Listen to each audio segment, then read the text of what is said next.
Hello, Paris!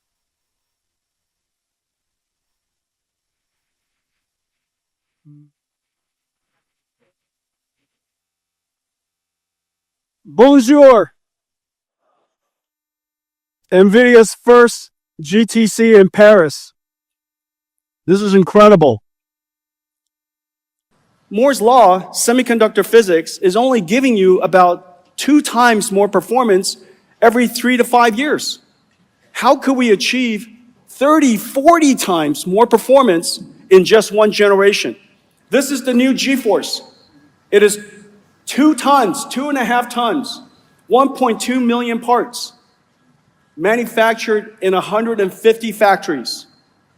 200 technology partners working with us to do this. Probably something along the lines of $40 billion in R&D budget in order to create what is GB200, and now moving to GB300, it is completely in production. And the machine was designed to be a thinking machine. A thinking machine in the sense that it reasons, it plans, it spends a lot of time talking to itself, just like you do. It is one giant virtual GPU. Now, we had to disaggregate it into a whole bunch of components, create a bunch of new networking technology and SerDes technology, incredibly low power, high energy efficiency interconnects to connect all of these chips and systems together into one virtual GPU. This is the Hopper version. This is the world-famous Hopper system. This 8 GPUs connected together on NVLink. This represents 1 node of an AI supercomputer. About $500,000. This is the Hopper system. Well, this entire system, including the CPU, is replaced by this Grace Blackwell node. This is 1 compute tray. Right here will replace that entire system. It is fully liquid cooled, and the CPUs are integrated, directly connected to the GPUs. So you could see it here, 2 CPUs, 4 GPUs, is more performant than that entire system. But what's amazing is this. We wanted to connect a whole bunch of these systems together. How would you connect all of these together was really hard for us to imagine. So we disaggregated it. What we did was we took that entire motherboard, we disaggregated into this and this. This is the revolutionary NVLink system. Scaling out computing is not that hard. Just connect more CPUs with Ethernet. Scaling out is not hard. Scaling up is incredibly hard. You can only build as large of a computer as you can build. The amount of technology and electronics that you could fit into one memory model is incredibly hard to do. And so what we decided to do was we create a new interconnect called NVLink. NVLink is a memory semantics interconnect. It's a compute fabric, not a network. It directly connects to the CPUs of all of these different NVLink systems, compute nodes. This is the switch. 9 of these stands on top. 9 of it sits on the bottom. In the middle are the NVLink switches. And what connects it together is this miracle. This is the NVLink spine. This is 100% copper. Copper coax. It directly connects all of the NVLink chips to all of the GPUs, directly connected over this entire spine, so that every single 144 Blackwell dies, or in 72 different packages, are talking to each other at the same time without blocking, all across this NVLink spine. The bandwidth of this is about 130 terabytes per second. 132, I know. No, wait for it. 130 terabytes per second. If it's in bits, 130 terabytes per second. It is more than the data rate of the peak traffic of the world's entire internet traffic on this backplane. And yeah. So this is how you shrink the internet into 60 pounds. NVLink. And so we did all that. We did all that because the way a computer is considered, the way you think about computers is going to be fundamentally different in the future, and I'll spend more time on this.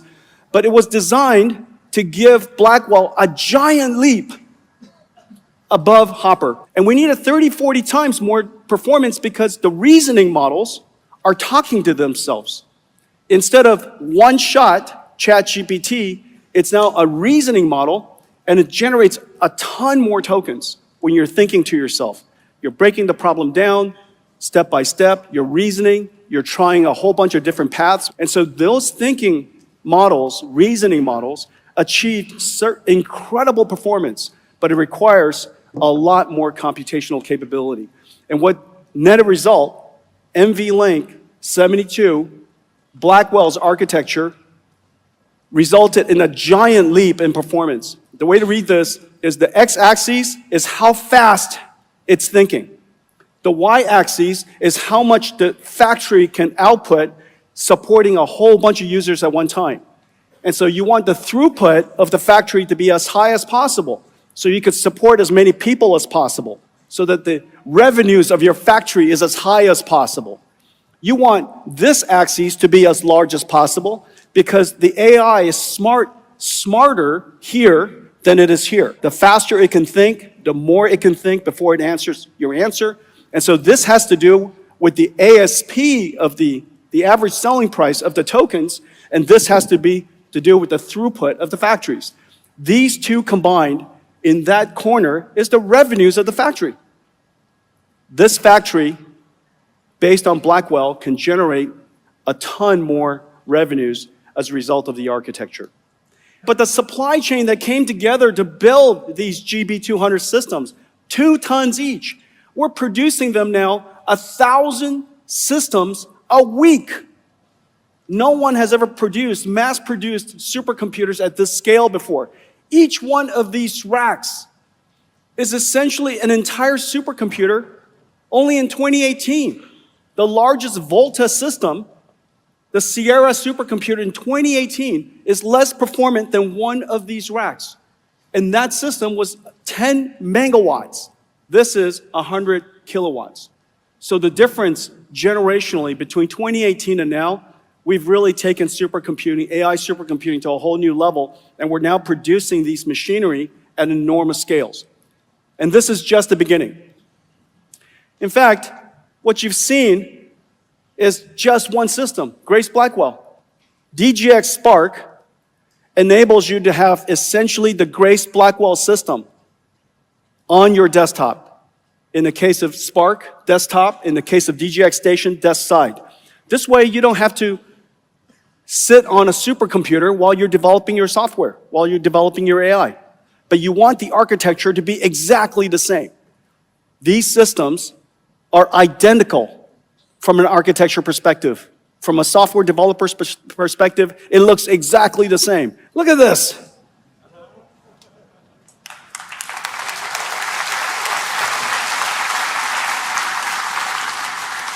This lift is 2,000 horsepower. This is my favorite little machine, DGX Spark. The AI supercomputer, we built an AI supercomputer in 2016. It's called the DGX-1. It was the first version of everything that I've been talking about. 8 Volta GPUs connected with NVLink. It took us billions of dollars to build. And on the day we announced it, DGX-1, there were no customers, no interest, no applause, 100% confusion. Why would somebody build a computer like that? Does it run Windows? Nope. And so we built it anyways. Well, thankfully, a young company, a startup, a nonprofit startup in San Francisco was so delighted to see the computer. They said, "Can we have one?" And I thought, oh my gosh, we sold one. But then I discovered it was a nonprofit. But I put a DGX-1 in my car, and I drove it up to San Francisco, and the name of that company is OpenAI. I don't know what the life lesson is there. There are a lot of nonprofits You know, so next time, but maybe the lesson is this. If a developer reaches out to you and need a GPU, the answer is yes. This is our brand new RTX Pro server. This is an incredible system. The motherboard is completely redesigned. This motherboard looks so simple. And yet, on top of this motherboard are 8 Super NIC switches that connect 8 GPUs across a 200 gigabits per second state-of-the-art networking chip that then connects 8 of these GPUs and these Blackwell RTX Pro 6000 GPUs, brand new, just entered into production. 8 of these go into a server. Now, what makes it special? This server is the only server in the world that runs everything the world has ever written and everything NVIDIA has ever developed. RTX for video games, it runs Windows, it runs Linux, it runs Kubernetes in VMware. It runs basically everything. If you want to stream Windows desktop from a computer to your remote device, no problem. If you want to stream Omniverse, no problem. If you want to run your robotics stack, no problem. Just the QA of this particular machine is insane. The applications that it runs, basically universal. Everything the world's ever developed should run on here, including, if you're a video gamer, including Crysis. And so,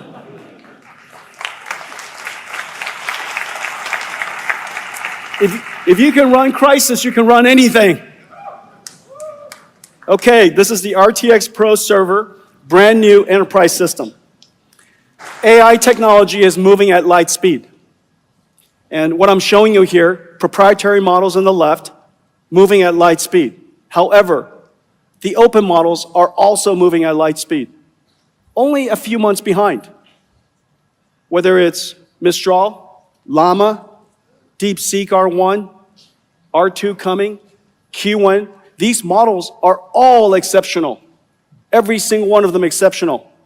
And so we've dedicated ourselves over the last several years to apply some of the world's best AI researchers to make those AI models even better. And we call that Nemotron. Basically what we do is we take the models that are open sourced, and of course they're all built on NVIDIA anyhow, and so we take those models open sourced, we then post-train it, provide it with even better data, use reinforcement learning techniques, enhance those models, give it reasoning capabilities, extend the context so that it could learn and read more before it interacts with you. All of that capability is then packaged together into a downloadable NIM. You could come to NVIDIA's website and literally download an API, a state-of-the-art AI model, put it anywhere you like. And we improve it tremendously. This is an example of Nemotron improvement over Llama.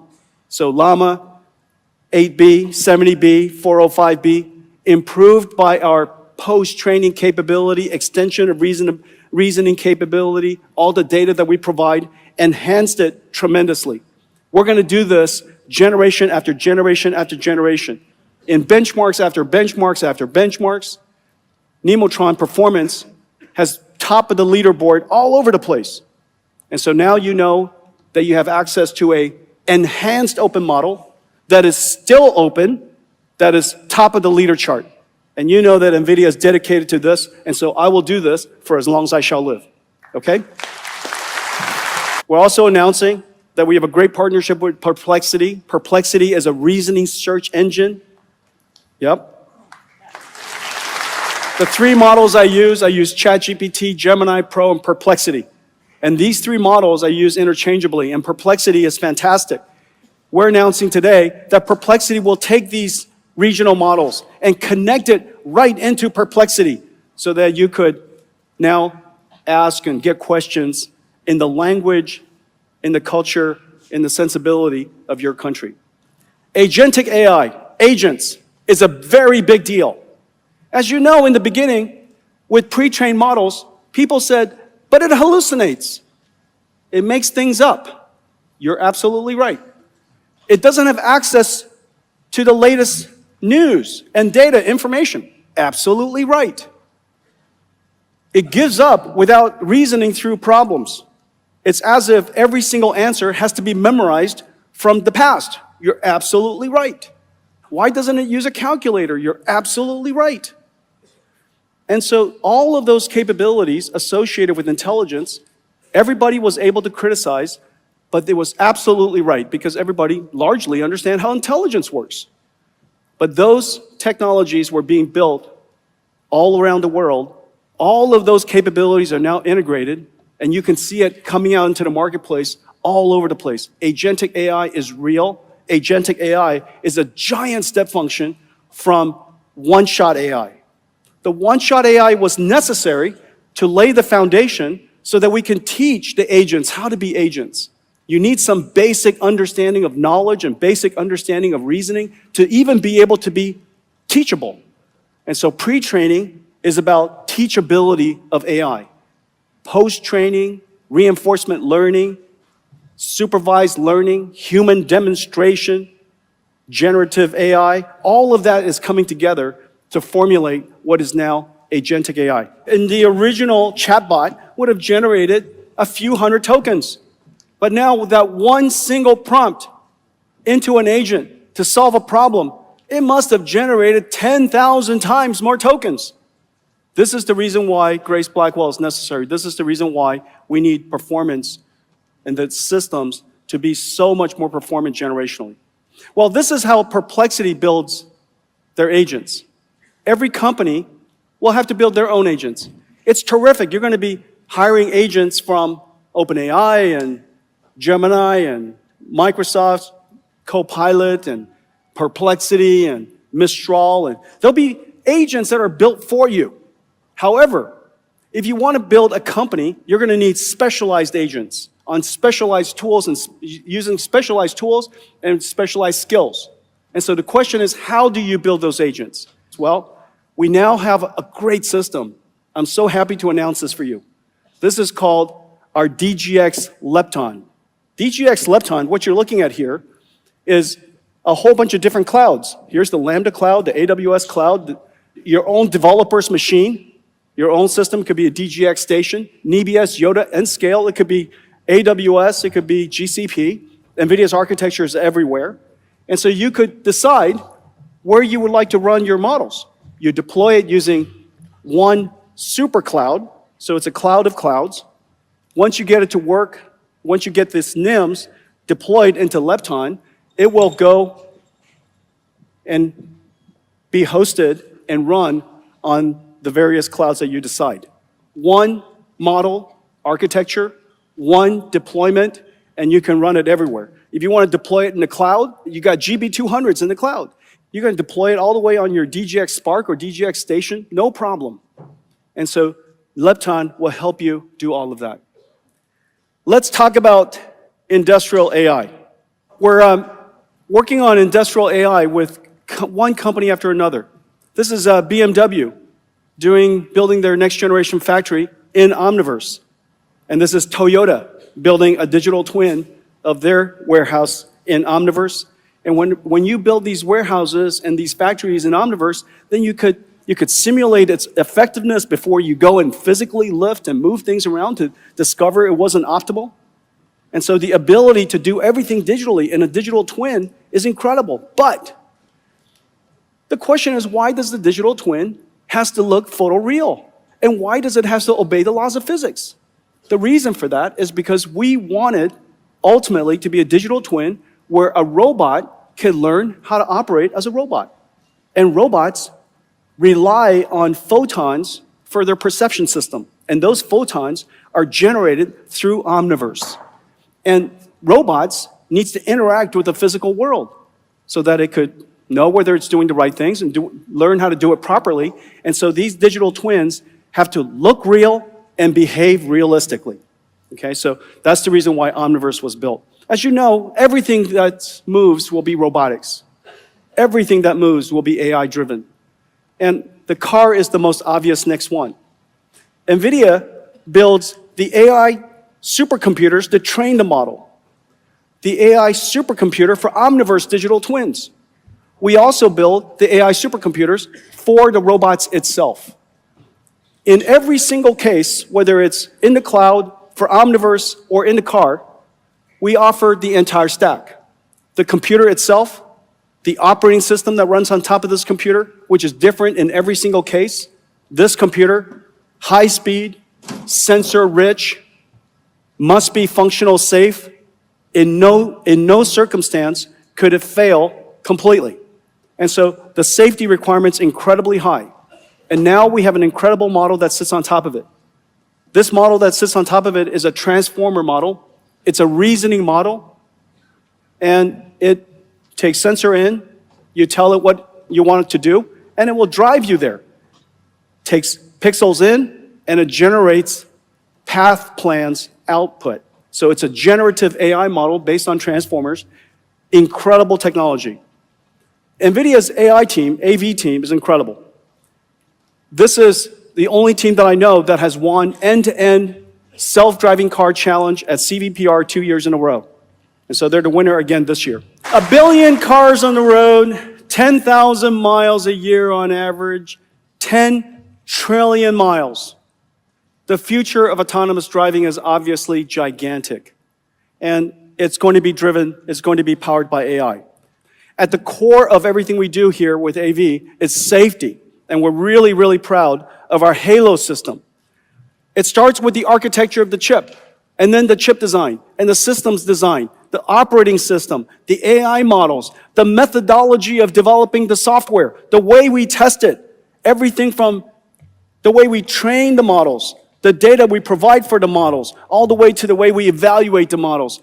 NVIDIA's Halo system and our AV safety team and capabilities are absolutely world-renowned. We've been at this now for coming up on 10 years. And so this capability is world-renowned, and I'm really proud of it. The same thing that's happening for cars is happening for a new industry. As I mentioned earlier, if you can generate video from prompts, if AI can perceive, it can reason, and it can generate videos and words and images, and just now with cars, the path, the steering wheel path, why can't it also generate locomotion abilities and articulation abilities? So that fundamental ability for AI to revolutionize one of the hardest robotics problems is around the corner. Humanoid robots are going to be a thing. Now, why hasn't it happened? Well, the reason for that is simple. Today's robots are too hard to program. Only the largest companies can afford to install a robot, get it to teach it, program it to do exactly the right things, keep it sufficiently surrounded so that it's safe. That's the reason why the world's largest car companies all have robots. Almost everybody who's a Mittelstand or small, medium companies or mom and pop restaurants or stores or warehouses, it's impossible to have that programming capability until now. We're going to give you essentially robots where you could teach them. They'll learn from you. Just as we were talking about agentic AI, we now have humanoid AI that can learn from your teaching using toolkits that are very consistent with the NeMo toolkits I spoke about. NVIDIA here as well is built in 3-layer stack. We build the computer, the Thor computer. Dev kit looks a little bit like this. This is a robotic computer, completely self-contained. Dev kit sits on your desk. These are all the sensors. And inside is a little supercomputer Thor chip. Just really, really incredible. And these, yep. I could imagine getting one of these inserted like that. Now, the big challenge of humanoid robotics is the amount of data necessary to train it is very, very hard to get. And so the question is, how do you do that? Well, the way you solve that problem is to back in Omniverse, a digital twin world that obeys the laws of physics. And this is an incredible piece of work that we're doing. Don't do it. Don't.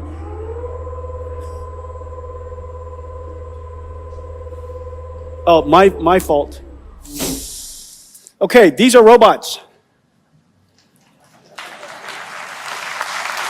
We develop computers to simulate, to train them, computers to simulate them, and the computer that goes inside them. There's a whole bunch of human robotics companies being built around the world. They all see the great opportunity to revolutionize this new device, if you will. And the progress is going incredibly fast. And the way that they all learn is they learn in a virtual world. And this virtual world has to obey the laws of physics. And recently, we announced a big partnership with Disney Research and DeepMind. And we're going to work together to create the world's most sophisticated physics simulation. And I'm just trying to figure out, at this point, how to go to that slide.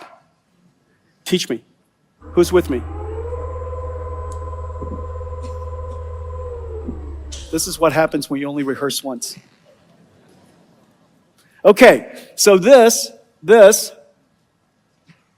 incredible system is where an AI learns how to be an AI. We have a special guest.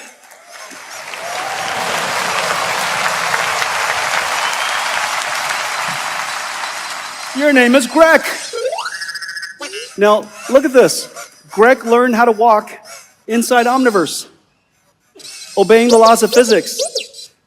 But inside Omniverse, we created hundreds of thousands of scenarios. Then finally, when Greg learned how to operate and walk and manipulate in those environments on sand and on gravel, on slippery floors, on concrete, on carpet, then when Greg comes into the physical world is just 100,001 version of the world. But if I need a glass of whiskey, you're going to have to go tell somebody else to go get me a glass of whiskey because you have no arms. Yeah, you're so cute. Okay, little girl, you stay here for a second. Let's wrap up. It's very clear. An industrial revolution has started. The next waves of AI has started. Greg is a perfect example of what's possible now with robotics. The technology necessary to teach a robot, to manipulate, to simulate, and of course, the manifestation of an incredible robot is now right in front of us. We have physical robots, and we have information robots. We call them agents. So the next wave of AI has started. It's going to require inference workloads to explode. It's basically going to go exponential. The number of people that are using inference has gone from 8 million to 800 million, 100 times in just a couple of years. The amount of prompts that the tokens generate, as I mentioned earlier, from a few hundred tokens to thousands of tokens. And of course, we use AI even more than ever today. So we need a special computer designed for thinking, designed for reasoning, and that's what Blackwell is, a thinking machine. These Blackwells will go into new types of data centers, essentially AI factories, designed for one thing and one thing only. And these AI factories are going to generate tokens, and these tokens are going to become your food, little Greg. Yeah, I know. And what's really incredible, I'm so happy to see that Europe is going all in on AI. The amount of AI infrastructure being built here will increase by an order of magnitude in the next couple of years. I want to thank all of you for your partnership. Have a great VivaTech. Thank you.